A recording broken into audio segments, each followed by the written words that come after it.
Welcome back. We recently reported on the dirtiest restaurants here in the Tri-State. And, maybe you don't eat out a lot, but we bet you may go to the mall, sporting events throughout the area, even local hospitals. And those, of course, are public spaces. And unfortunately, we found some violations. Yes, we did. WCPO.com compiled mountains of data from 7 local health departments from 2015 to determine which are the dirtiest eateries in our communities. Now, we do this so you can make an informed decision before you take that first bite. What do Procter & Gamble, the Reds, Bengals, Zoo, UC, and Eastgate Mall all have in common?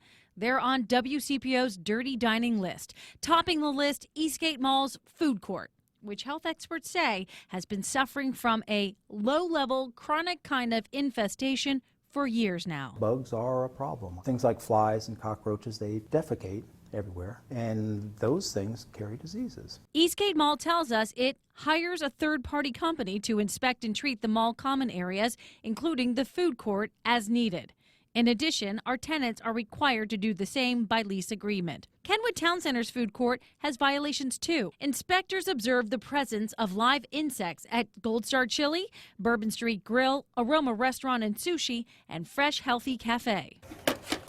I'd say 95% of the restaurants out there are perfectly fine to eat at. Ryan Ridgely is Service and Quality Assurance Director for Perfect Pest Control. The 5% that the health code or a health department says no to, those are ones that, you obviously want to avoid. He says if you're unsure about a restaurant, look for sanitation, even stuff around the lines of, is there a lot of food and debris built up and it cracks to the booth?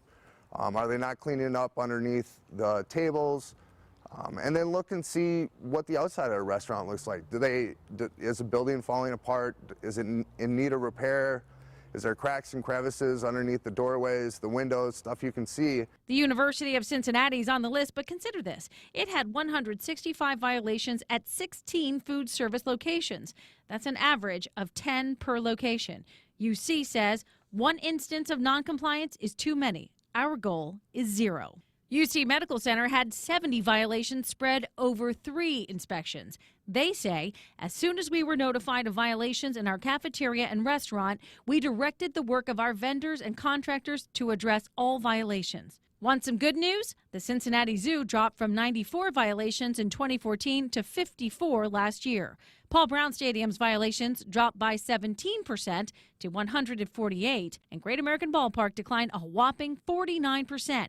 It had 112 violations, 20 were corrected on site. Sports Service, which is the food vendor for the Reds, says each year we respond accordingly to the recommendations from the health department and applaud their high standards. One piece of advice to help you spot safe places to eat: if you see a pest control guy somewhere at lunch in front of a restaurant, I would eat there.